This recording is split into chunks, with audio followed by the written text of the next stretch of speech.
Police around the world are deploying facial recognition. The technology is controversial, but should it be in a world that has cameras everywhere anyway? I'm Joel McConvey. Today on the Biometric Update podcast, my guest is Professor Fraser Sampson, former UK Biometrics and Surveillance Commissioner, a contributor to Biometric Update, and an expert in police use of facial recognition. So, police are increasingly looking to facial recognition tech as a tool to support law enforcement activity. The UK has been expanding its use of live facial recognition, but the issue is not confined to the UK. Europe is using it, and in the US, New Orleans is voting on the issue. The NYPD are known to use facial recognition, and so on. The UK is kind of the hotspot these days, though, so let's start by talking about Notting Hill, if you will. The two-day street festival saw some live facial recognition deployed recently. Why there? Why now? And how does this deployment fit into the larger push to sort of adopt live facial recognition in the UK? Yeah, I mean, Notting Hill is interesting for a number of reasons. Not all of them great for the history of live facial recognition in law enforcement. Notting Hill in 2016 was one of the earliest places to test live facial recognition for policing. And there was a degree of experimentation in that even the police will accept that. They hadn't really tested the algorithm. They would say that they were testing it, but in live conditions. Therefore, it wasn't a real deployment. But if you were on the other end of it, it was real enough. And it's fair to say that the poor performance of that technology and the way in which it was introduced has set policing back quite a little way. And again, as you said, Joel, not just in the UK, because everybody's watching what everybody else is doing, and in particular, the impact on public trust and confidence and how this stuff gets received. So Notting Hill wasn't a great start. That was 2016, 2017. Here we are, 2025, and it's used again. And this time it isn't being tested. This time it has already undergone a lot of tests, including this testing for the algorithm.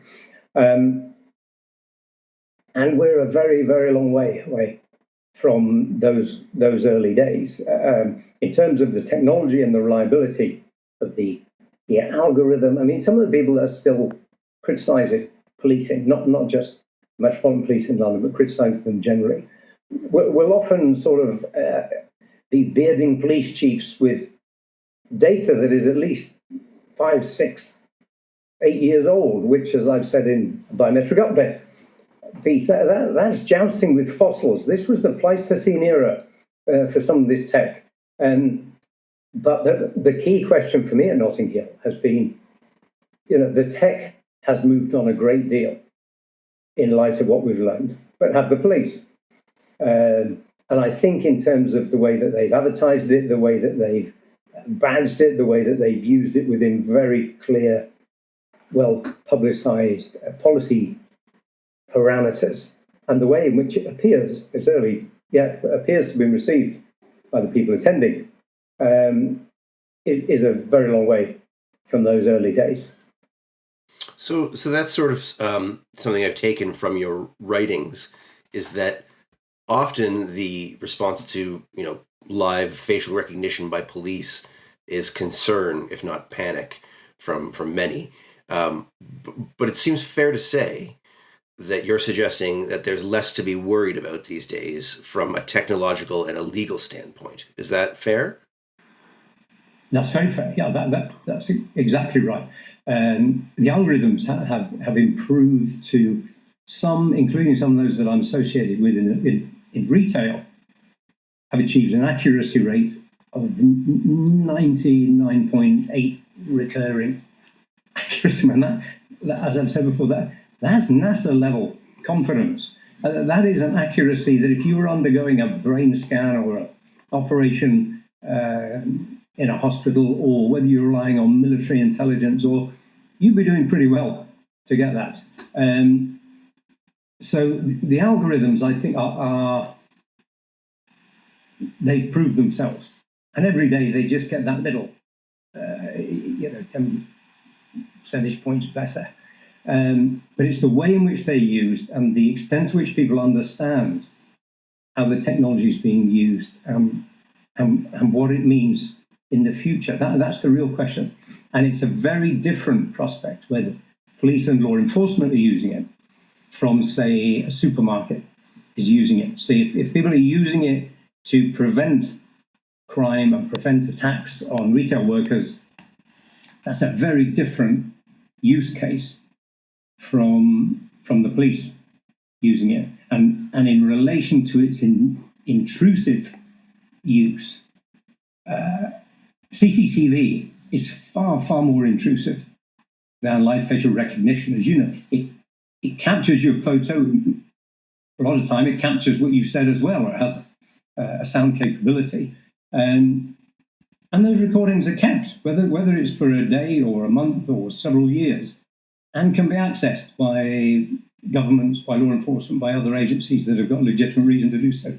Live facial recognition, if it isn't looking for you, it doesn't even know you. There's no you to forget because it doesn't see you, because that's not what it's looking for. Where I think there is going to be some real interesting discussion, and there needs to be a lot of policy consideration, I think, is in retrospective facial recognition, whereby you can take images that have come from, and video footage that have come from security cameras in the past, as well as in real time, and you can run them against watch lists of faces. And that's a very different prospect. But everybody seems to want to talk about live. I don't know why, but I'm on the record as having said it. Think of it this way: CCTV that people have grown up with and is everywhere, in virtually every street corner, every shop, every uniformed person you walk past is pointing one at you. Most teenagers are pointing something at you. There's all that stuff that's recording you and capturing your image and data and keeping it is deep sea trawling. Live facial recognition is spear fishing, and that's the principal difference. But where they overlap, where the capability for facial matching has come from AI-driven technology, and you can then run through all those billions of hours of image captures on cameras that people seem to have almost forgotten are pointing at them. That's where people should be looking. So it's almost like live facial recognition in law enforcement has become the conjurer's right hand, and everybody's watching it like this, and the real surveillance wizardry is taking place under the table. No one's looking. Yeah, interesting. There's a theory in environmentalism called shifting baseline syndrome, where you basically, it says that you grow up believing that the nature you were born into is normal. So if you live in Florida and you're fishing fish that are 4 feet long, you might not know that they're supposed to be 8 feet long. It's just that they're not anymore. Right. So I think that's interesting, is you've got this normalization of acceptance of CCTV cameras and that kind of surveillance, but AI generally, live facial recognition, biometrics, these often get painted as a bit of a boogeyman. Do you think that is because of the distrust in police generally, or is that something to do with how we have defined and spoken about the tech? Yeah, so my view is, if you don't trust your police with new technology, the problem isn't the technology. It's really clear. And actually in the UK, the police have got a very good track record of introducing new technology, particularly biometrics. So I think of DNA and the way that's been used before that. Fingerprints, you look at back calculation for drink driving. There's all sorts of things there that require some sophisticated technology. So if I go for an MRI scan and they put me in all this clunky space age machinery, like I'm not lying there thinking I don't trust that person behind the screen, and I'm certainly not thinking I don't trust this technology that's making all these strange noises and lights and things going on. There's a degree of acceptance there. And I think one of the things that the police are going to have to be very smart at is that the more that they can do with biometrics and surveillance technology in the future, the more important it will be for them to speak convincingly about what they're not doing with it. And again, you come back to your 4-foot Florida fish. Wonderful alliteration there. Your 4-foot Florida fish. And that people have grown up with. One of the things that most people I talk to haven't understood is what those cameras that are blinking above the high street or in the departure lounge in the hotel or the reception area in the lobby or airport, what functionality that's running. I mean, even the person who installed it for you won't be able to say this has got always on speech capture, because you won't know. All you can say is that it appears to have a power source because it's got a red light.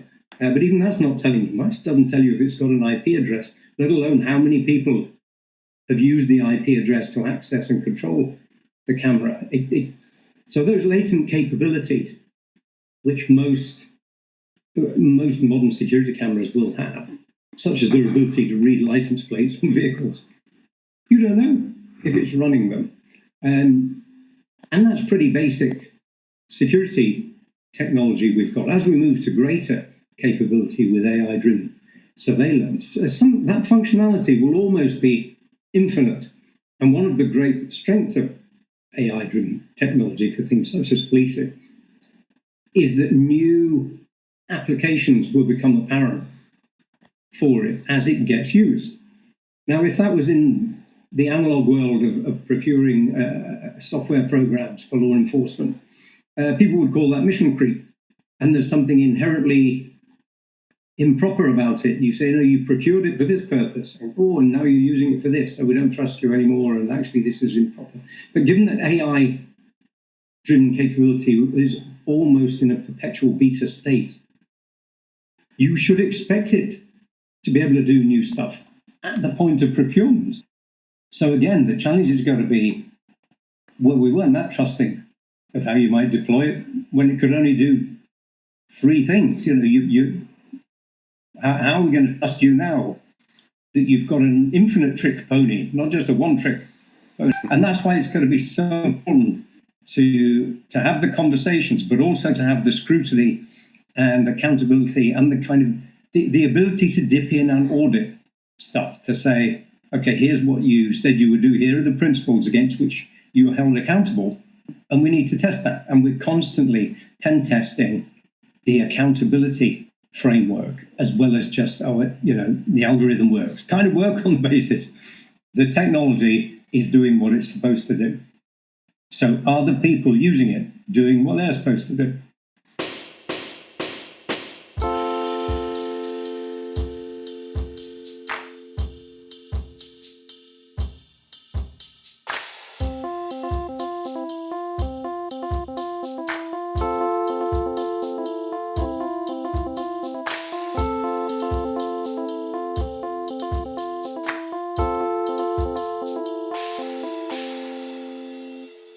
That's interesting. You've noted this sort of tripartite model. There's what the tech can do, what's possible, what's legal, and then what's socially acceptable. And so my question for you is, with the right amount of and type of communication, do you think we can get to a point where people accept this technology the same way they accept CCTV? That it's just there and it's not something we worry about? Yes. So I appeared in February 2023, I believe it was, in front of the Joint Parliamentary Committee on Human Rights in the Houses of Parliament. And one of the things that I put to the members of that committee was to say, look, if 20 years ago, all of us sitting in this room who are concerned about this stuff would have taken a bet on which of the following 2 innovations, technical innovations in policing, would give the greatest cause for human rights concern. An electric weapon that is specifically designed to deliver a high voltage charge to the human body in the hands of a uniformed police officer in order to ensure compliance with the officer's directions, or a camera. So I reckon most of us would have called that wrong. I was around when the UK introduced tachographs into drivers' cabs for long-distance lorries. And there was a lot of concern about that, pushback saying that it was called the spy in the cab. All right, this thing's going to spy on me. Now, this thing's going to stop you falling asleep and driving into a playground or something. This thing is going to, audit your behaviour and make sure that you're taking proper rests and you're not being exploited by your employer who owns the truck and all those kind of things. I haven't heard anybody mention about tachographs in decades. So I think there needs to be a recognition when something is novel, particularly in the hands of the state and law enforcement. And that novelty shouldn't just be shrugged off. One of the challenges the police have got, I think, everybody uses some form of facial matching now. If I want to open my bank account or open my phone or get into, a country that's got e-visas, I need to use this. And therefore, well, if the whole population's very happy with that, why would they object to us using it at a carnival? Well, a number of reasons. The first one is they didn't expressly agree to using it for law enforcement, whereas they've expressly agreed to use it for those other things, like when they got the phone. And the second thing is, it doesn't necessarily mean that if they are using it to buy stuff online or prove it's you in order to buy tickets for a concert or something, that doesn't mean that you've agreed to every other possible use, unless it's got those very small print things that you just happen to have clicked through. Whereas policing and law enforcement are not only entitled to use images and data that they've got, if doing so would prevent crime or assist with the investigation of crime, they've got an obligation to use it for that purpose. And that is quite broad. Where the real challenge will come is when law enforcement doesn't bother with all those things and using its own devices, because it doesn't need to, because there will be an almost 24-hour, 365 panopticon view of everything you did that year from somewhere. Somebody has tracked it and logged it and tagged it. And all law enforcement need to do is just go and ask or demand for access to that data. And again, you're on a continuum. So if it's something very minor, then there may be legal hurdles in the way that stop you doing it. If it's something really serious, such as national security, where history is on the side of law enforcement getting the data it says it needs, and deciding which of those areas you're dealing with can be very nuanced and very tricky, because it's quite difficult. If the police say this is absolutely critical in a national security context, there aren't many ways of arguing against that, including by going to the court. So then you are completely relying on the system working honestly and appropriately. Then you've also got much less room for error. If I turn up at a concert and I've got my ticket and it's based on my face on my phone, and I get in and the person at the gate says, "We don't believe this is you," there's probably other ways of getting me in to see the game or listen to the music. If the police don't believe you, because their system says you've done something or you're definitely this person when you're not, that's a slightly longer and a more scary period of your life that you're less likely to forget because of the intrusive nature and some of the consequences. And it might take quite a while for you to prove to the police that this was a technological glitch or that there is something in their records behind the camera are unreliable. Which is why, if you ever hear anybody say, if you've done nothing wrong, you've nothing to worry about in surveillance with this technology, don't treat that as wisdom. Treat that as a cry for help, because the person who said it is plainly out of their depth, because it's absolute nonsense.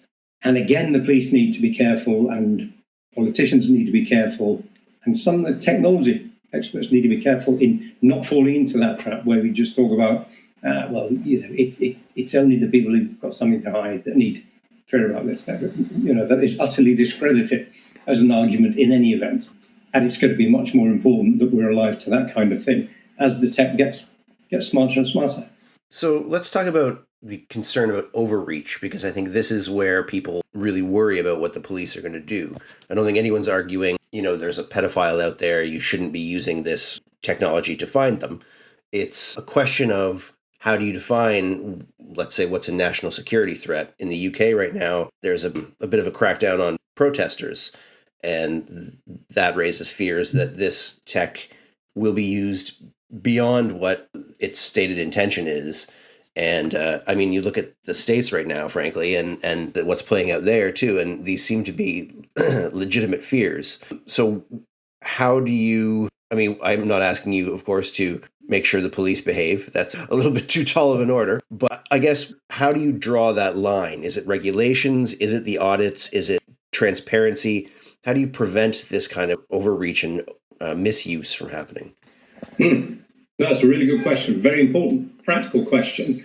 And the answer is all those things and some more. So one of the projects that we've been working on at my university is called IPAS, AI PAS.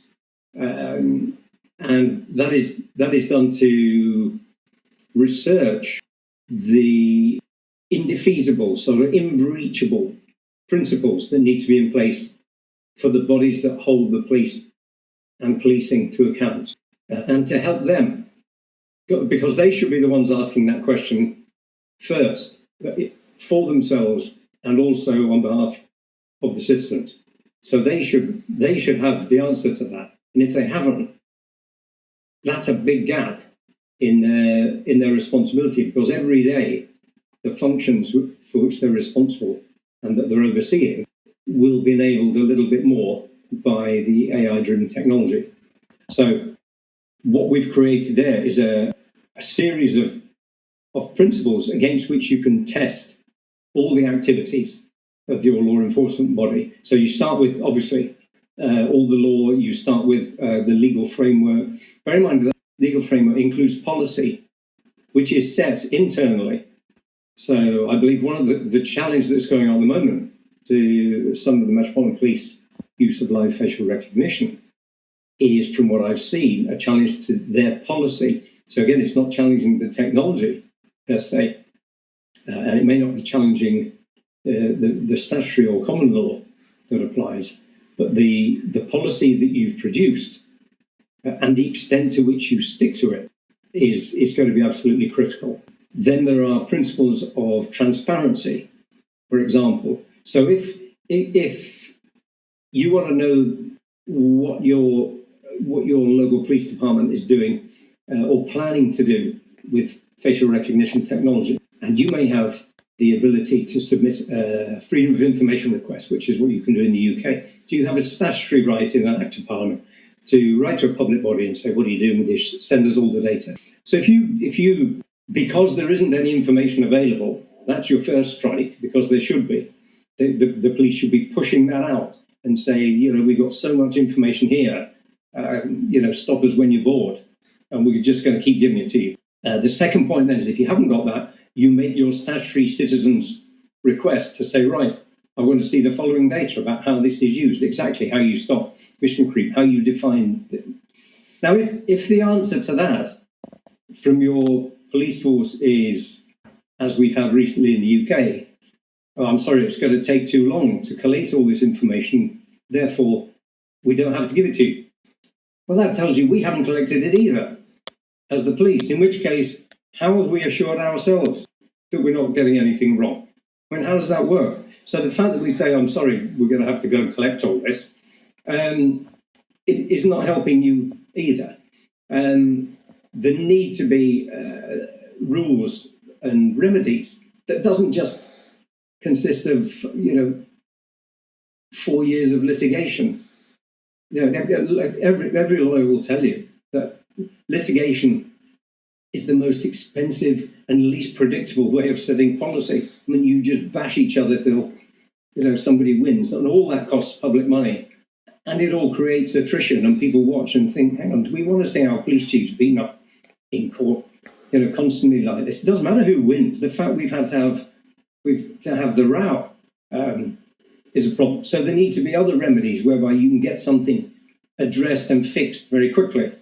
But having spent quite a while as a lawyer, I know that invariably it'll be the lawyers stopping sort of quick solutions and settlements, because that may look like an admission, or it may that has to change too. The tech has changed beyond all recognition, so some of our accountability practices need to change beyond all recognition too. And to help with that, we've also created a a tool that you can use if you're the police department or the body holding them to account, and you put in everything pre-procurement. Here's what we're thinking of buying, and it will walk you through a series of scenarios and questions and challenges, which at the very least means you need to have turned your mind to those yourself. And if you haven't, you've got a big gap. Doesn't necessarily mean when you get to the end of it, all will be sorted, but you'll be in a hell of a lot better place, even to understand it yourself.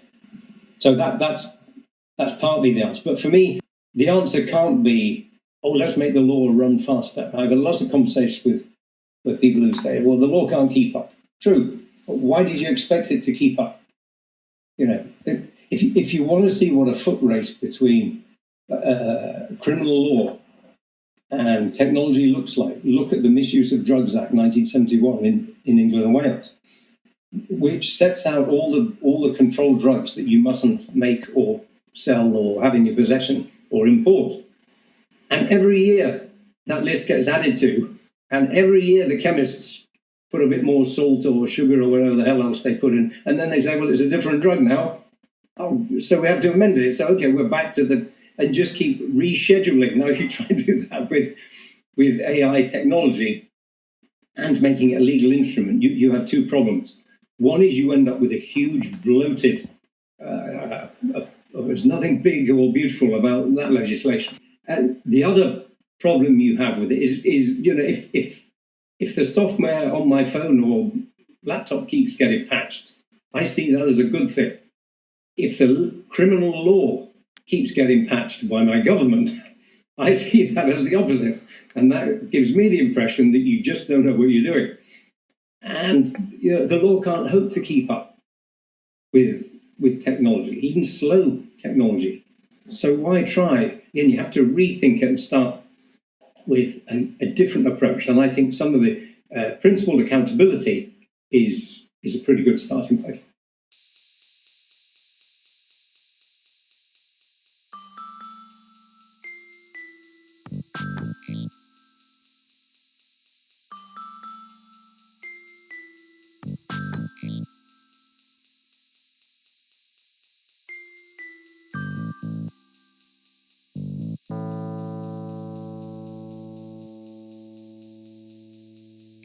I want to switch gears just briefly to talk about retail, because that's sort of a related question. I know shoplifting is a big concern in the UK right now. What do you see as the uses for facial recognition in retail, and how do they relate to the use of this technology by police? Yeah, again, great question. I think there are a couple of areas where the uses overlap with sort of regulation, law enforcement, preventing certain types of crime or avoiding vulnerability. Really good example would be using biometrics for age approximation to stop people buying alcohol, let's say. So you've got something that is an age recognition tool that says, look, if only I come up and try and buy a six-pack and it says, this guy's way too young, don't sell it to him. That, I think, would get a lot of support from your average shopper and your average parent, and probably a lot of politicians. But you look at the consequences of that technology being wrong. If it's wrong in either direction, so if it doesn't think that I'm under 18, it just can't figure out that I'm old. I get a six-pack of beer that I'm not entitled to buy, really. That's not a good outcome, but it's far from catastrophic. Similarly, if it says you can't have it, well, there you go. I've been denied the six-pack, and I just need to think about what that means. But where some of that technology then gets picked up in a bigger, wider area by law enforcement, the consequences of it being wrong in both directions are much, much greater. So I think the level of risk involved with a lot of decision-making in retail is very different, and that should be maintained from the outset. But I think that its principal strength for biometrics, such as live facial recognition, have been in the first three principles of biometric security, which is prevention, prevention, prevention.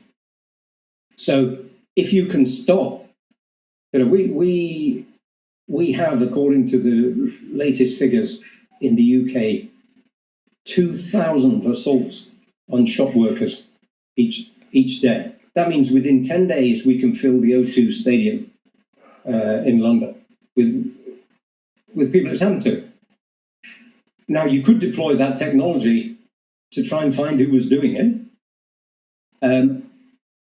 But that also then means you've got to somehow find a way of notifying the police, detaining them at the scene, going through evidence exchange, initiating a prosecution, finding a queue to get in front of the court, which has got huge backlogs at the moment, and on we go. Or you could prevent it happening in the first place.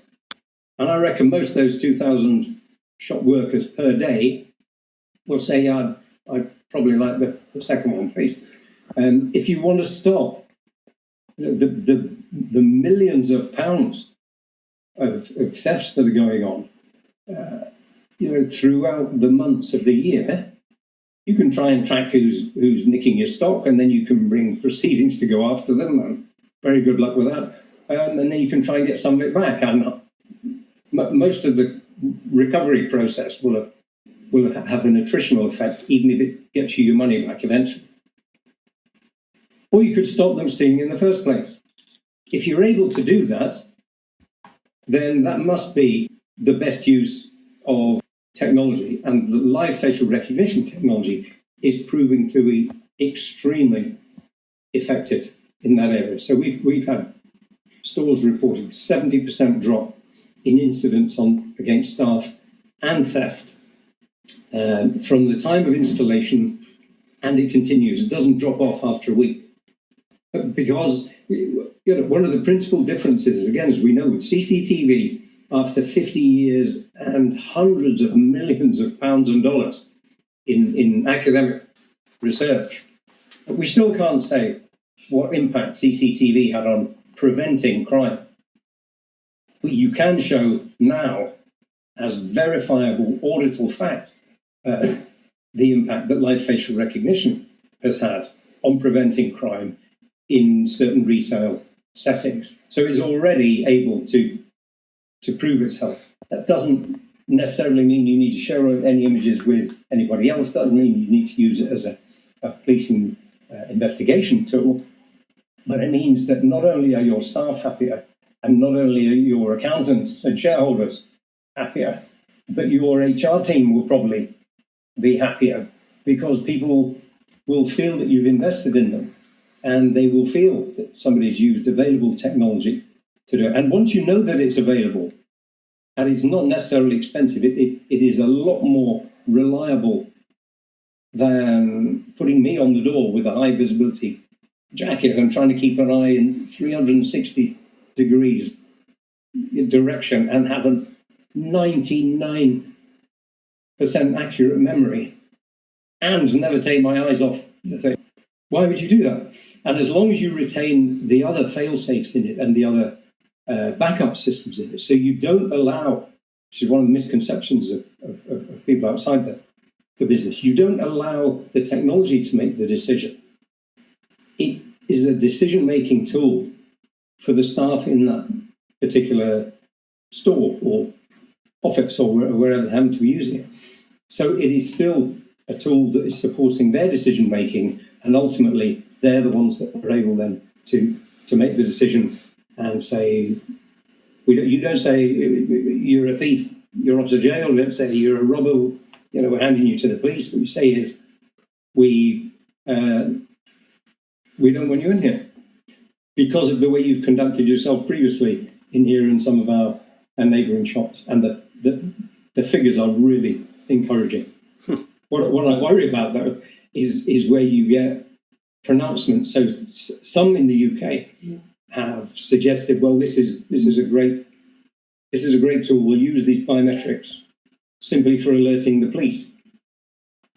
But you want to alert the police to another 500,000 shoplifters in the year when we can scarcely get them to turn up for, you find someone in your bedroom in the middle of the night.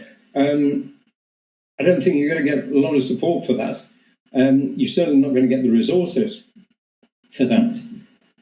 So I think it's important to understand the practical contribution that some of this technology can make within a field such as retail, and then not want it to bleed out into the other areas, which goes back to where we started, i.e. that's what we put it in for.